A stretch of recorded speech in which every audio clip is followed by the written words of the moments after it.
बिस्मिल्लाहिर्रहमानिर्रहीम बिस्मिल्लाहिर्रहमानिर्रहीम अस्सलाम वालेकुम। मैं लियाकत अली मेकन और आप देख रहे हैं बॉक्सिंग लियाकत। चैनल को यूट्यूब पे सर्च करें बॉक्सिंग लियाकत और चैनल को सब्सक्राइब करें।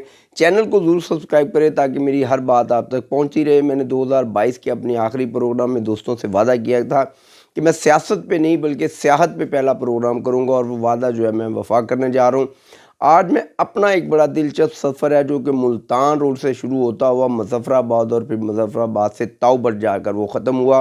उस सफ़र के दौरान हमने जो जो रातें गुजारी और जो जो लम्हात गुजारे वो मैं दोस्तों से शेयर करूंगा और मैं दोस्तों को थोड़ा सा समझाने की कोशिश करूंगा कि सियाहत इंसानी सेहत ज़िंदगी में कितनी ज़रूरत है उसकी और इंसान को किस तरह से बदल कर रख देती है। एक 50 साल के बूढ़े शख्स को भी वो दोबारा 22 से 25 साल का नौजवान बना देती है और वो जज्बे और वो एहसासात पैदा करती है जो इंसानी सेहत के लिए और इंसान की जो असल में इंसान की जो शख्सियत है उसको किस तरह निखारती है।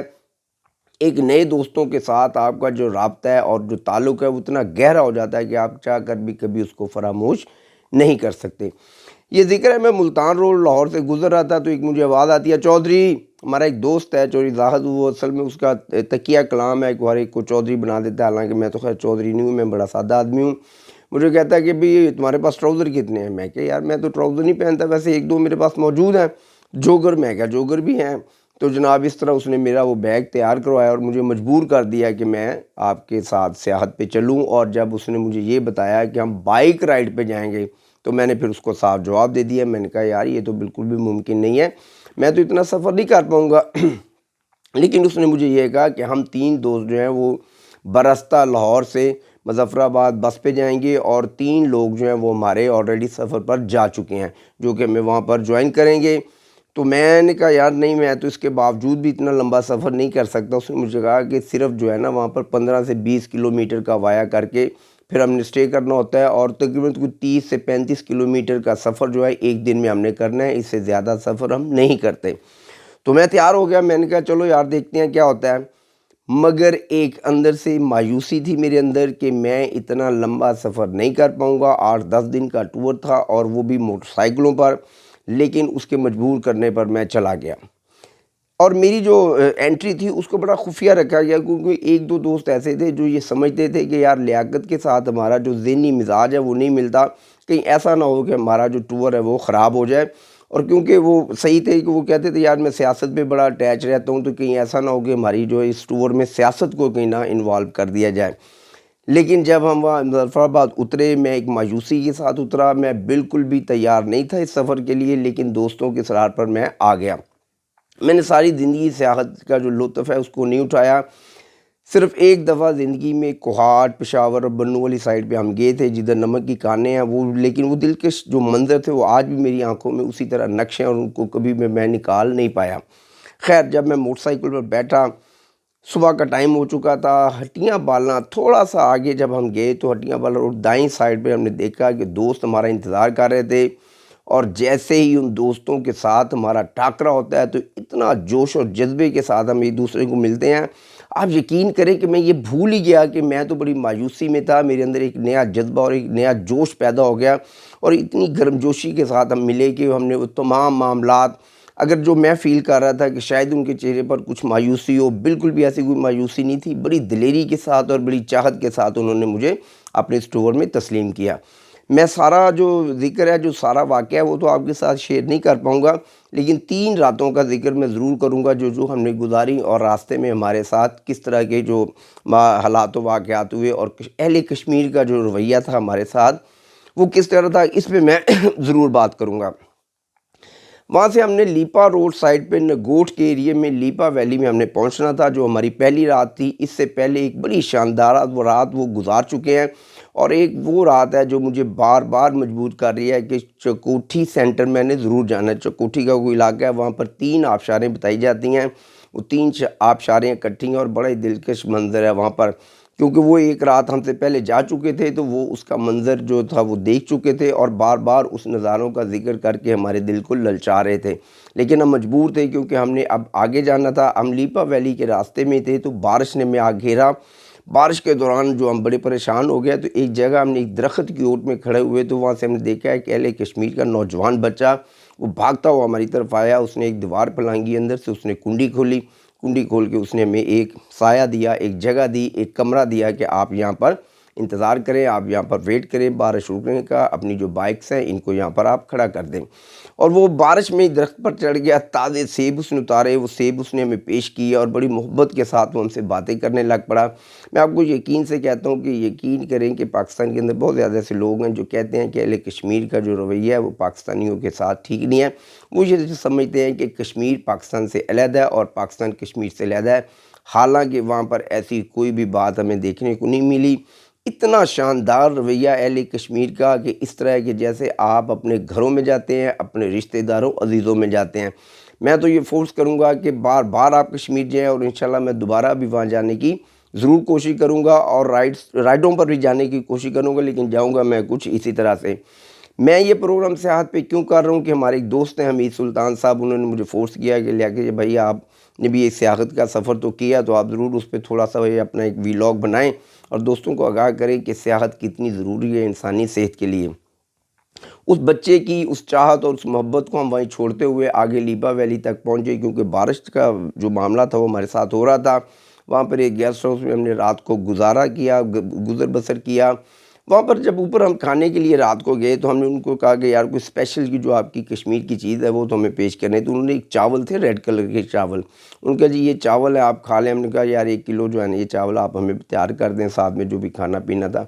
उनका जी आप 1 किलो चावल ना बनवाएं, क्योंकि ये चावल का जो जायका है हमें तो बड़ा सूट करता है, तो आपको सूट नहीं करेगा, तो आपके पैसे ज़ाया होंगे। देखें ये कोई गेस्ट हाउस या होटल्स वाला ये कभी भी नहीं होगा, तभी बनवाएं, अगर आप नहीं खाएँगे तो हम खाएँगे। तो अहले कश्मीर के बारे में हम जो लोग सोचते हैं कि यार कश्मीरी हमें चाहत नहीं देते, प्यार नहीं देते, ये बिल्कुल भी गलत है। वो चावल का टेस्ट हमें पसंद आया या नहीं आया वो एक बात की बात है, लेकिन हमने उसको खाया बिल्कुल उसी तरह जिस तरह अहले कश्मीर खाते हैं।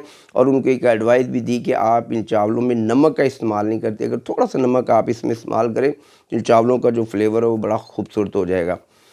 उससे आगे नगोट में वो एरिया जहाँ पर बालाकोट और नगोट का वो एरिया जो बिल्कुल करीब करीब है, जहाँ पर भारत ने, आपको याद होगा कि 2 साल पहले एक हमला किया था और 2 कौवों को मार गिराया और चंद हमारे दरख्त जो थे उनको शहीद किया। और उसके जवाबी हमले में हमने उनके 2 जहाज़ और एक हेलीकॉप्टर को मार गिराया, उनके 2 जो पायलट थे उनको मार गिराया और एक पायलट को बड़ी चाय तवाज़ो के साथ हमने उनको वापस किया। उस एरिया में पहुंचकर एक इंसान के अंदर एक नया जज्बा और एक जोश आता है कि ये वो एरिया है जहाँ पर पाकिस्तान ने इस एरिया के एक छोटे से चप्पे पर हमला करने का इतना बड़ा जवाब दिया उस इतने बड़े मुल्क को, जो कि दुनिया का शायद दूसरा या तीसरा आबादी के लिहाज से और रकबे के लिहाज से बड़ा मुल्क है। और आज तक वो परेशान है और इसके वो जवाब देने से कासर है कि मैं किस तरह पाकिस्तान की फ़ोर्स को दोबारा से जवाब दूँ, और इंशाल्लाह वो दे भी नहीं पाएगा। अब निकलते हैं, बात लंबी हो रही है, हम शारदा पहुंचते हैं। शारदा जाकर हम इससे पहले एक रात हम जो है वो गुजार चुके थे, लेकिन शारदा में जब पहुंचे तो क्योंकि कश्मीर में आपको खाने के लिए सिर्फ दाल माश, दाल चना या चिकन ही मिलता है, उसके अलावा आपको वहाँ पर कुछ भी नहीं मिलता, सब्ज़ी वगैरह या और मटन बीफ जो है वहाँ पर बिल्कुल भी दस्तयाब नहीं है वहाँ के होटलों पर। तो वहाँ पर हम जब पहुँचे तो दोस्त बोर हो चुके थे दाल या वहाँ का बाज़ारी चिकन खा के, तो वो उन्होंने बात की यार यहाँ पर हमने 2 रातें रहनी है, तो कोई ऐसा बंदा जो खाना तैयार कर ले। मैंने कहा यार अगर कल रात रहते हो तो मैं खाना ज़रूर तैयार करूँगा आपके लिए, लेकिन आज मैं बहुत थका हूँ। लेकिन दोस्तों ने मुझे इतना फोर्स किया कि नहीं जी खाना तो आज ही बनेगा। लो जी, बाज़ार से 2 मुर्गियाँ आ गई, हमने उन मुर्गियों को ज़िबा किया, मुर्गियों को ज़िबा। अच्छा, जो सबसे खूबसूरत जो जज्बा, जो एहसास, जो पूरा जो मैंने इंजॉय किया था वो था उड़न खेल। वो जब उड़न खेल हम पहुँचेंगे तो मैं आपको बताऊंगा कि वहाँ पर सियाहत का जो असल लुत्फ़ था, इंसानी एहसासात, मोहब्बत, भाईचारा किस तरह हम का आपस में हो गया और कैसे इंसान एक दूसरे के लिए कुर्बानी देने के लिए भी एकदम तैयार हो जाता है। खैर मैंने वो चिकन तैयार किया, चिकन तैयार करने के बाद हमने सर्व किया, दोस्तों ने बड़ा पसंद किया कि वो जी वाह बड़ा अच्छा बना, शानदार बना या नहीं बना, लेकिन उन्होंने तारीफ़ की। उड़न खेल के मकाम पर पहुंचने से पहले हमने वो दरिया था नीलम, वहाँ पर राइट साइड भी की, वो जो उनकी बोटें होती हैं, तो बड़ा यानी कि बड़ा ही शानदार इंजॉय था, बड़ा ही मज़ेदार।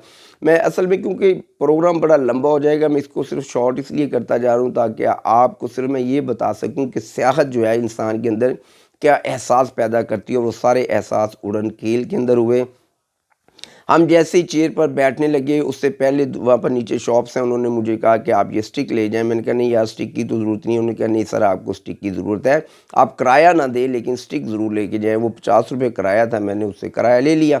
उसने मेरे से किराया ले लिया। हम जो चेयर थी उस पे बैठे आगे गए, तो आगे जाके मुझे पता चला, इससे पहले मुझे पता नहीं था, तो मुझे पता चला कि जनाब कोई आधे से पौने घंटे अब हमने चढ़ाई करनी है ऊपर।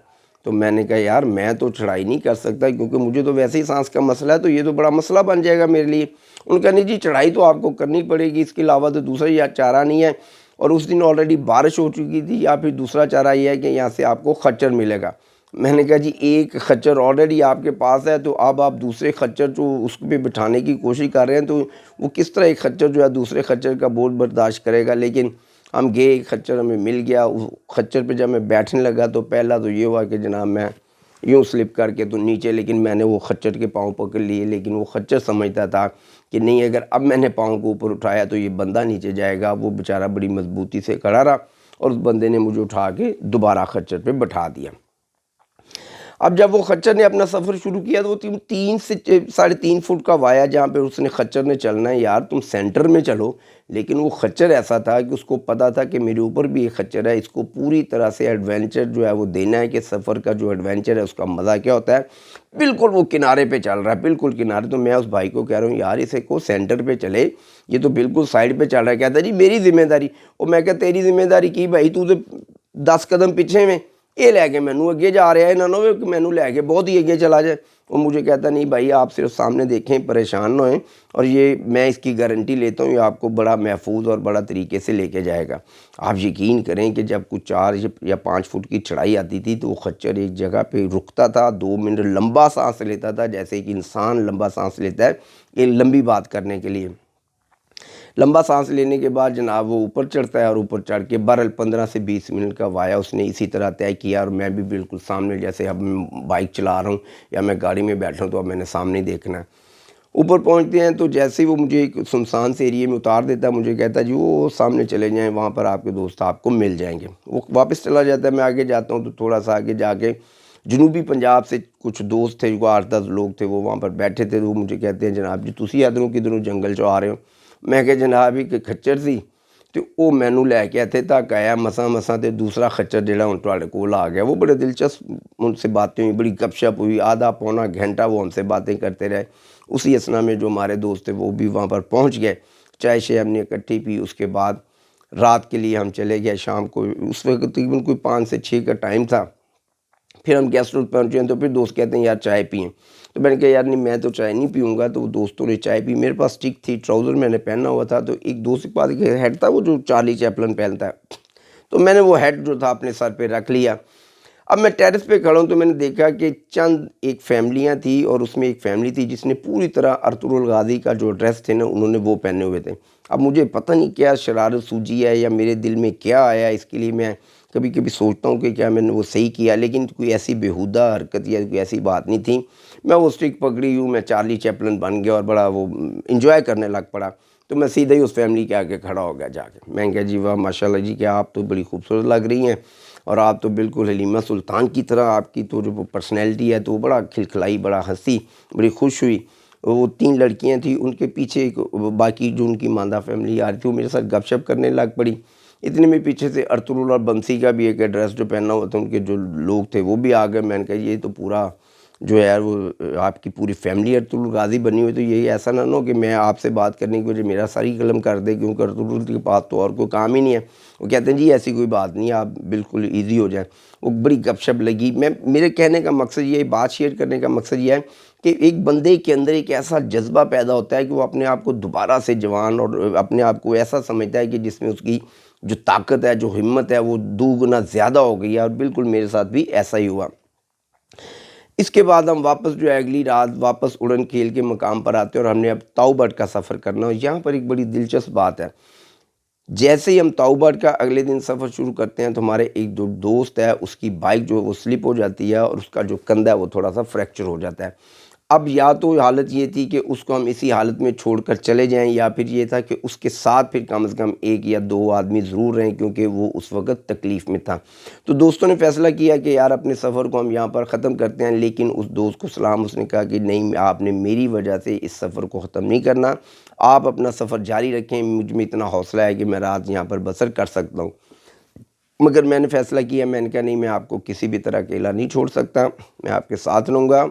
और आप यकीन करें कि मेरी उस बंदे के साथ ये इसी सफ़र में पहली मुलाकात थी और मैंने उसको सफ़र के दौरान रात को होटल में ये ऑफ़र दी कि मुझे पता है कि आप तकलीफ़ में हैं, रात को जिस टाइम भी आपने पेशाब के लिए उठना है, आपको कोई ज़रूरत महसूस हो, तो आपने ये बिल्कुल भी नहीं सोचना कि यार मैं लियाकत को डिस्टर्ब करूँगा।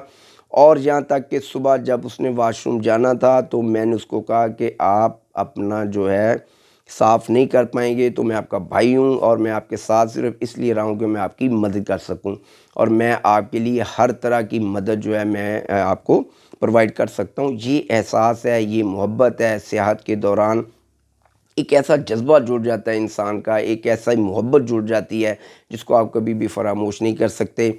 और आज भी जो दोस्त, वो दोस्त, अब मैं यहाँ पर एक ज़िक्र करना बड़ा ज़रूरी है, वो दोस्त जो ये समझ रहे थे कि लियाकत के शायद आने से हमारा जो सफ़र है उसमें कोई प्रॉब्लम आएगी या कोई सियासी माहौल हो जाएगा तो हमारी कोई, यकीन करें कि सफ़र के बाद सब दोस्तों ने कहा कि इस सफ़र में अगर सबसे ज़्यादा अगर पॉइंट किसी को दिए जा सकते हैं तो वो लियाकत आप हैं।